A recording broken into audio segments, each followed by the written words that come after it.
I'm Gilgamesh, and I'll be talking about BioCheck, which is a project that we started working on a couple of years ago. I say we, but it's actually just me that's working on it. Nobody else has time for these second-hand projects. The idea was to work on it as part of my thesis. So as I had studied electrical engineering in university, this was one way of getting my degree finished. And it's basically a system to be able to monitor patients or study cases for the medical industry where they need to test new drugs or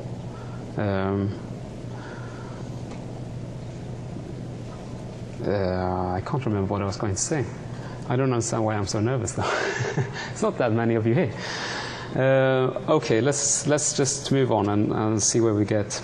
So when you have a new drug that you want to evaluate, you would like to keep some test persons under monitoring, and you would tie them up with lots of probes and check their stats such as blood pressure and heart rates, temperature. You tell me, I'm not sure. I'm not a doctor. So you would have to keep them within your within the hospital, within the pharmaceutical supervision rooms, and keep them there for a couple of weeks, which could be quite boring for the persons involved because they can't leave. Also, it could be quite expensive to have to keep them in-house.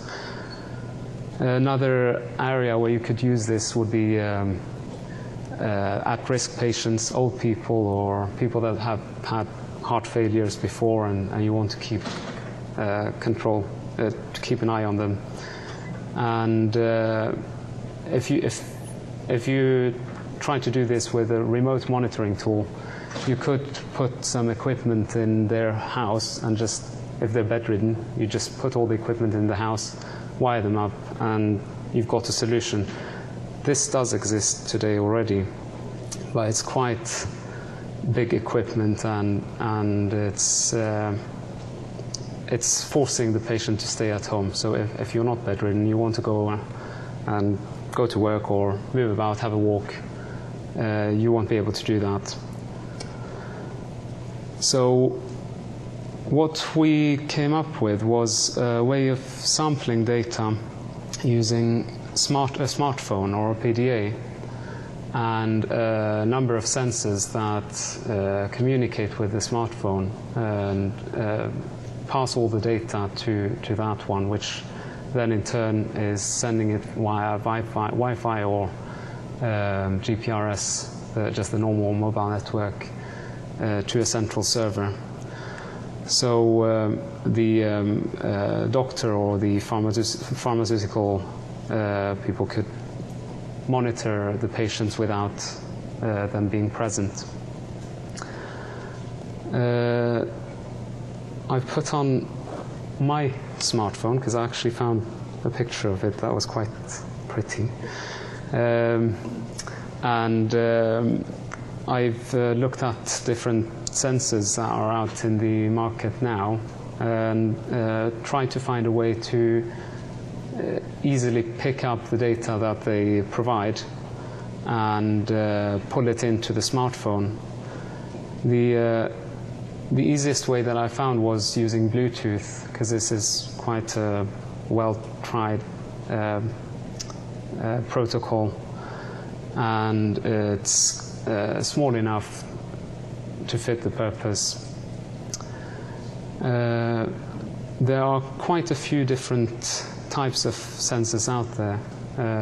I've had a look at the blood pressure one, which is in the shape of a ring. There's quite a new sensor. It's not out in the market yet, actually. I'm lying about that. But it's been developed in the last couple of years, and I think it will be released soon.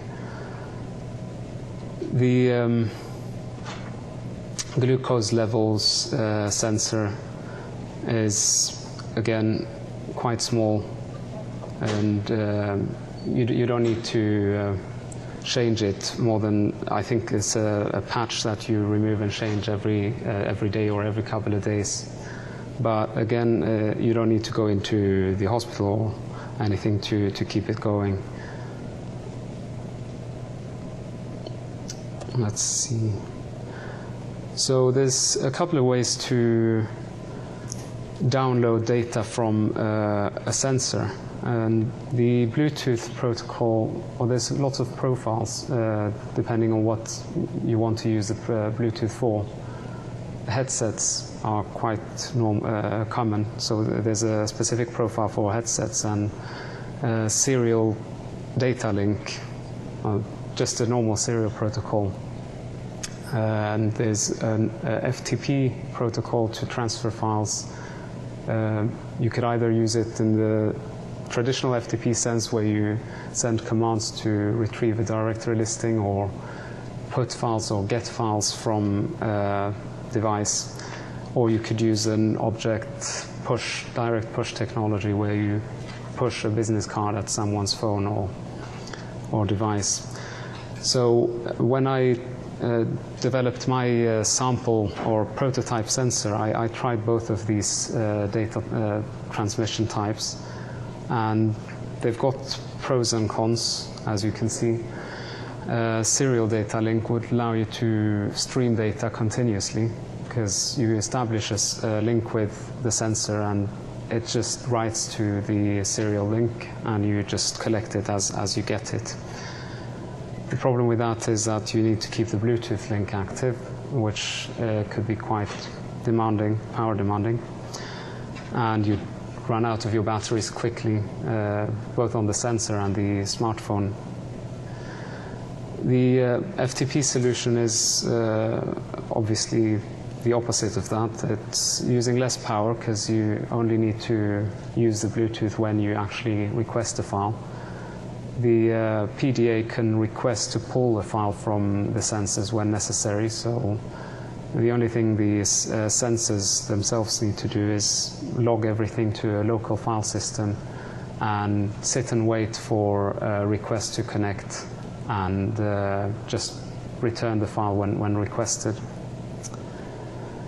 And I don't think it's a big downside to not being able to stream data, because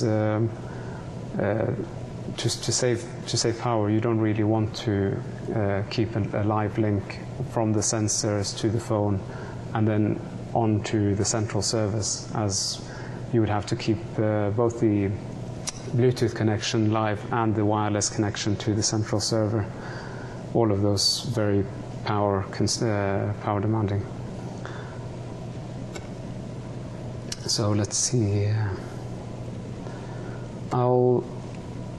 I thought I'll give you a short demonstration of how data link can be established using the Bluetooth code that I've developed for this purpose.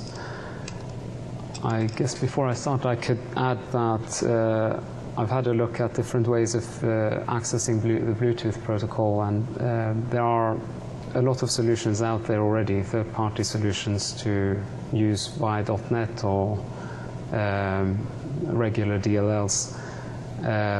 But because I was developing this for the Pocket APL and .NET isn't available for that one, I had to write my own little wrapper functions to call the DLLs, the native DLLs, directly.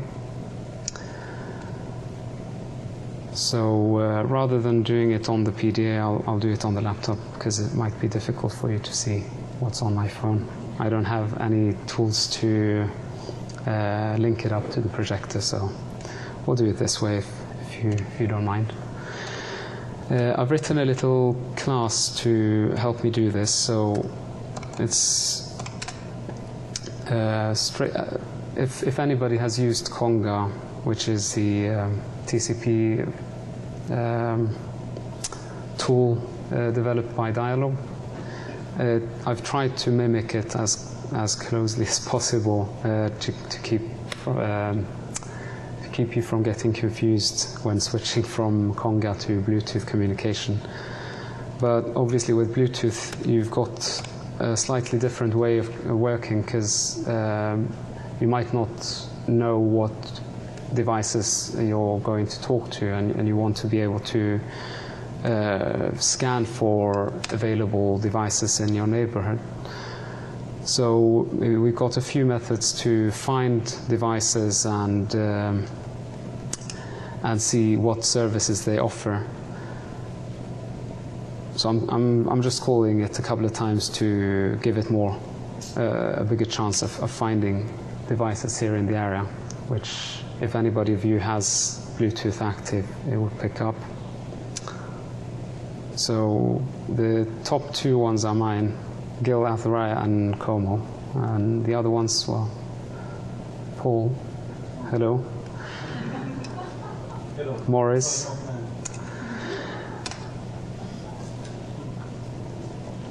And let's see, let's start with the OBEX FTP commands. So how do you know how long you need to give it to?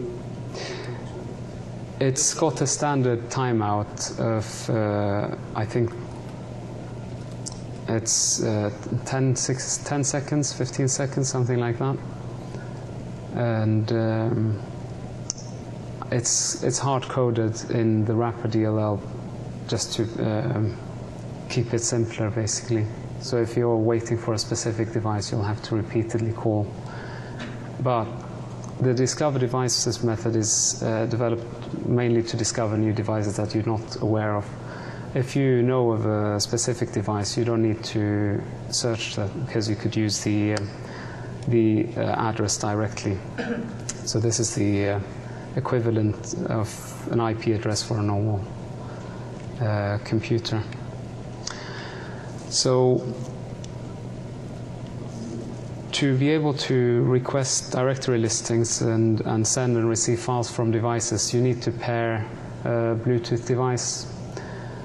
And because this is quite a complex thing, I've left it to the operating system to deal with. You can interfere and set pin codes, etc. But when you make an attempt to connect, it will pop up and ask you these things from the operating system itself. So I've decided not to go there. Let's see if I can connect to my mobile phone. So I'll use the OBX class to send a command to my phone and ask it for a directory listing, and I'll assign it to there, which sends off a couple of commands and returns me an XML file with the directory listing. This is nothing that I've programmed, this is just the OBEX protocol. So this is what you would get if you request a directory listing. If you've seen the quad XML command in previous presentations with Richard Smith, you'll know that with the next version it will be easy to parse these things. Morten was kind enough to give me a prototype in January, so I've got a prototype of that here, which I can use to translate the XML to something he called MLS, which is the matrix representation. So doing that on this, you'll get perhaps a little bit difficult to see, but a big matrix with the level indicators, the names, values, and attributes. And as you might have picked up here in the XML file received, there are no values in these tags. All the details for each file is actually listed as an attribute. So we've got the file name and the timestamp when it was created, the size, all of them as attributes. And that's why you get all those details in the fourth column here of this matrix.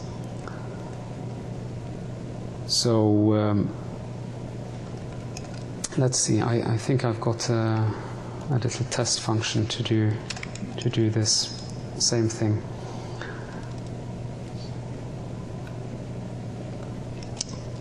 So listing up the attributes and extracting the. Sorry, I just realized I was actually getting a directory listing for my second phone, which is a little bit confusing. Extracting the attributes, we can see the file names of all the files that are available on the phone, and we can request to download them to our device. Worth mentioning here is that the devices manage all their file system themselves, so you can't request a specific file in giving it a path. You have to just ask for a single file name, and if you want to go up or down the hierarchy, you have to send special commands to the device to navigate through the file system. So I'm not going to do that. I'm just going to ask for one of these files here and prove that the communication is working. So let's do that by creating a small file first with the simple text. Sending and retrieving files is very simple. I'll put that in a file locally on my computer and send it off to my phone using the put command,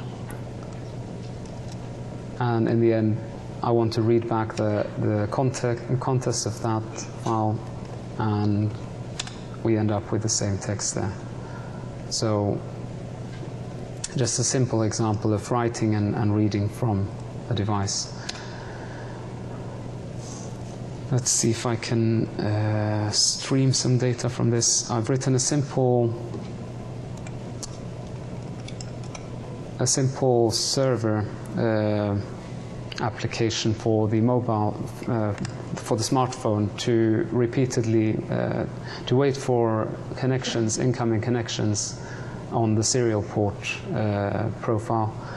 And when a connection is made, it will start transmitting data continuously every 5 seconds. And it's just a randomized heart rate. So if it looks really bad, don't worry, it's not my. Let's see here if I can find it.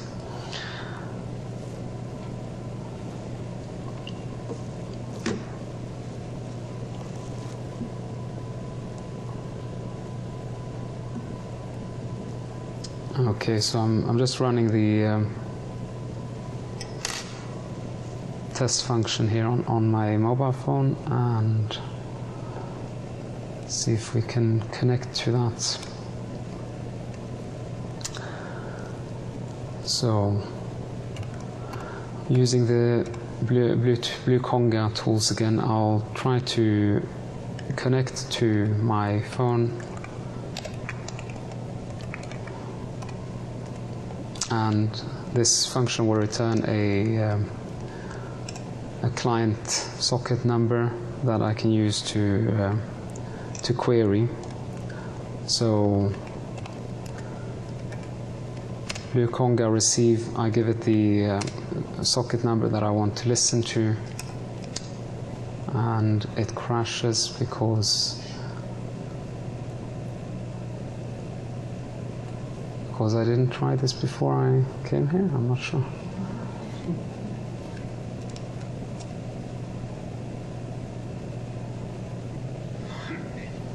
I can't see what mistake I've made.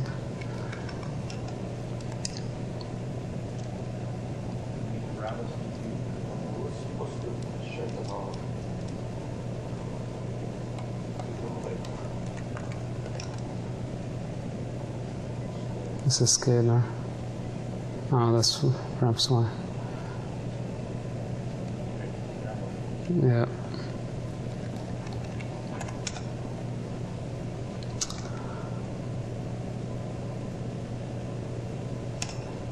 Okay, I think it's one of my last minute changes perhaps. I can't see what's going on here, but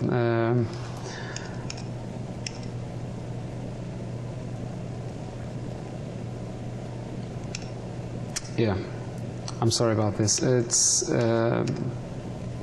a last minute change that is causing the text to stay as a number, and it's not actually translating it back into text. So I'll leave it at that, but basically we can see that the device is sending data that now it's not picking up anymore. That's typical presentations, isn't it? Oh, okay, I'll leave it at that. And that's about it for the Bluetooth part. Can't remember if I was going to show anything else on the Bluetooth.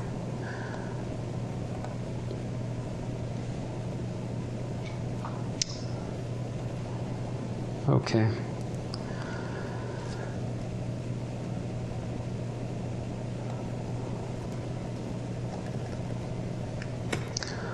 So basically, we're hoping to be able to provide this as a product to give an easy way to extend and add more sensors as they become available on the market.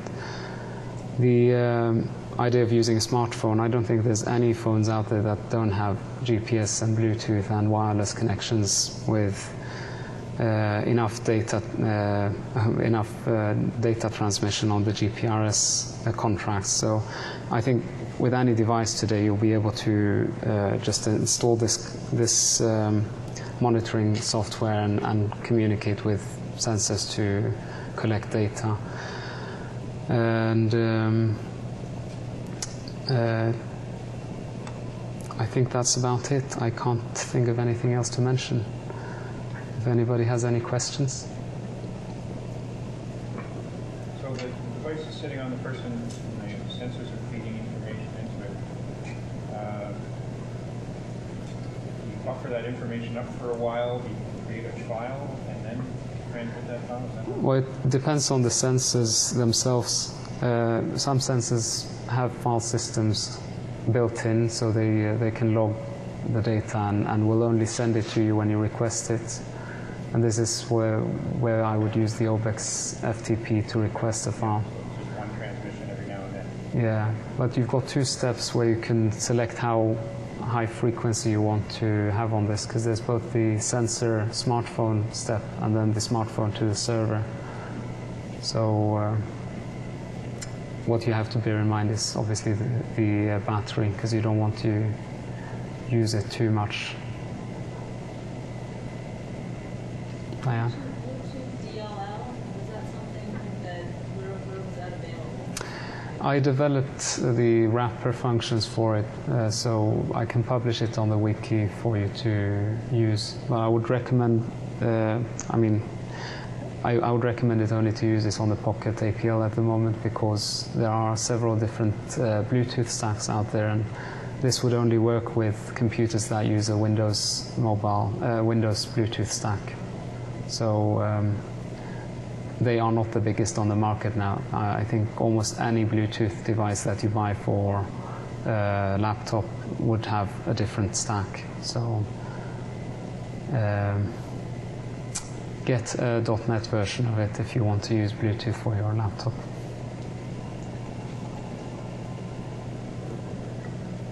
When you were looking for low-power communication, did you consider RFID at all? No, I didn't, because I wanted to be able to use it from the mobile phone. You can't do that with RFID. RFID.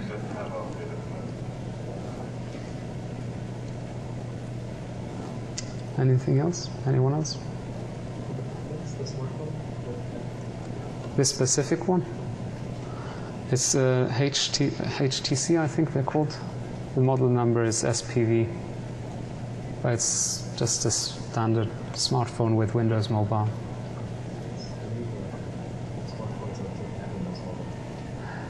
Oh, well, I don't know. No, it would have to be a Windows Mobile smartphone because I'm using Pocket APL and it only runs on Windows Mobile. So. Okay, thank you.